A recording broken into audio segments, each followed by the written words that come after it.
Bandeko babolingo mbote na bino baibo mesana kulanda chaîne na biso ya www.zumelmail.com. Lelo tozali na sengo pona ko présenter bino ba émission na bino obo mesana kozela. Ngai papa Roger Babo lelo na ko présenter bino ba émission obo mesana kozela mokolo na mokolo pona ko talisa na bana ya Congo eloko nini oyo tobombeli ba. Rosalie Lokosu na zui responsabilité monene na chaîne ya www.zumelmail.com pour na kotalisa na peuple congolais vérité to bosolo oyo nini esengeli na biso bana ya mboka toyeba esika oyo bato bazali kokangela bato misu to bazali koyebisa bato ba makambo oyo ezali ndenge wana te ebongi malamu ete biso bato ya Zumelmail totombola mongongo pe toloba tolakisa bango bosolo po ete mboka na biso ekende liboso po ete ba peuple congolais bayeba eloko nini tokoki kosala po ete nyonso tu ezali kaka mpona lokumu ya mboka na biso po ete ezali esengo mingi mpona kotangusa bosolo na kati na biso ba diaspora congolaise oyo tozali libanda ya mboka. Na ntango oyo bozalaka bisika bozali nde bokolanda basango ya www.zumelmail.com.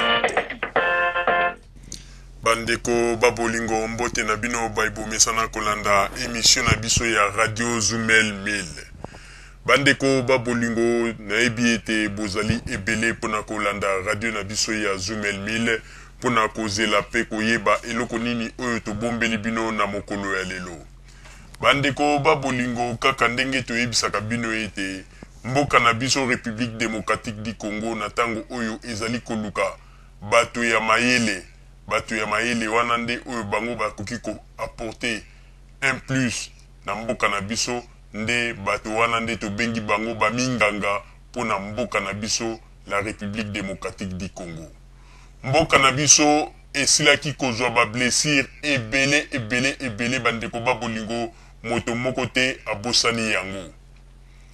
Bandeko babolingo moto moko ta bosani yango ata lelo bato bazali koyela bato ba histoire to ba makambo ndenge na ndenge pona kotalisa bato ba logique ezanga tina ba logique ya solo ya kopola oyo bango bazali kokanisa ete bazali kotalisa bato makambo nde ya solo. Bandeko babolingo toyebaki yango ete na tango ya deuxième république ndenge nini bato basiliaki konyokwama ndenge nini ba fonctionnaire bazalaki impayé ezalata impayé moko ya pendant 3 mois 4 mois te mais pendant 10 ans bandeko ba fonctionnaire bamonaka bambongo na bango te pe na tango wana ebandaki kolobela bakonzi ya mboka eloko te pe lelo oyo bato mosusu lokola bangbanda bazali kosala makelele na libanda ya mboka pe na tango wana bayebaki ete ba fonctionnaire bazalaki impayé ba mbula na bambula ba mwa na bambu mwa mais totikalaka komona ngbanda te esika aikimi mbangu aye awa na poto mpona koyebisa ba diaspora congolaise botelema bino nyonso tu po ete tala kuna Mobutu alingi kofuta ba fonctionnaire te wana lokola ayebi ete azalaki na lingomba esika bazali kotya maboko mpona koyiba avandi niere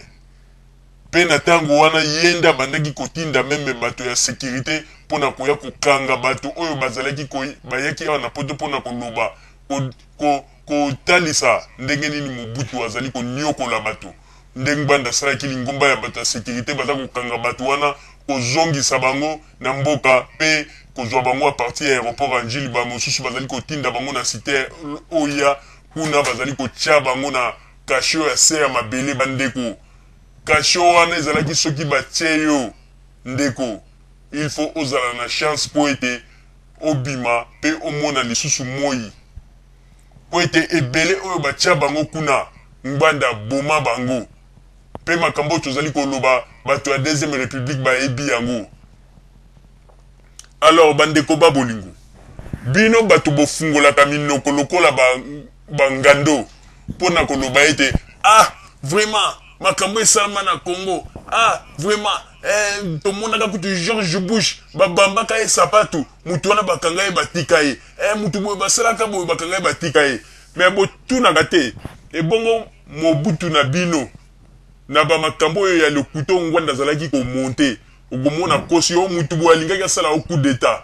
ale azwi Mobutu azwi abomi botunaka ete bino bokanisi soki ezalaki likambo oya ndenge babambaki libanga basalaki yango epai ya Mobutu. Bino bokanisi soki Mobutu azalaka Ngbanda lingaka tika moto wana. Alors bino bozo kanisaki ba théorie o bozo lakisa biso nde soki lelo ezalaki bino nde bolingaki boloba ete non makambo kutu ya mike mutazo bake na lingi na ngana ko voter Kabila bozo ko kanela e bozo ko loba ete boko boma ye. E bongo ezala ete bino bozu bokonzi na Kongo mutu wana Ngbanda za koleka abambi libanga na voiture ya Ngbanda nde bino bokotika mutu wana botika koloba makambo mosusu o bomoni te bokokoka kosala te ba biloko mosusu bozali koloba batu baza komona bino peza ba escroc ba grand escroc yo mutu mobimba olie o encadrer batu ba Congolais baza libanda ya mbonga po nini batalisa batu politique ya bien non o encadrer kaka batu po basela osela bango mo radio moko boye o ba radio ya bavunzi na kati ya radio wana batu ba mipesi ba kombo o général Liso Polele o boye ba kombo moko ya babuzoba et puis bazali kaka wana pona koloba buzoba ko finga ka bato to ko boma ye o boye mais bande ko likambo ya kokamwa problème o ezali kokamwisa biso jusqu'à présent tozali ko comprendre ete ba congolais pe ba congolaise il faut to ba yango ete bandeko bato bazali ko landa bato oyo pona koloba ete na komi membre ya Paris ko bien na komi membre ya ezali mawa bandeko bazali kaka komona bino bana ya kuluna pona nini bandeko ba bolingo ezali na radio kaka tozoyi bino ezali kosala makelele bauti kosala mwasi ya Arma Tungulu interview après avoir kosala interview bino moko boyebi ete ndenge meme bayemba yango na banzembu bandeko ya basi na bandeko ya mibali donc bandeko ya basi donc bandeko ya mobali donc soki mwasi ya bali mobali bandeko ya mobali na mwasi oyo babali ba problème ezangaka te ezalaka toujours mama Arma Tungulu alobi nini kalobi non en tout cas ndenge nazali na poto na problème te kaka bandeko ya Armande bazali ko benga ngai baza ko lobabu mbala moko babandi pesa biso ba numéro na ye esika azali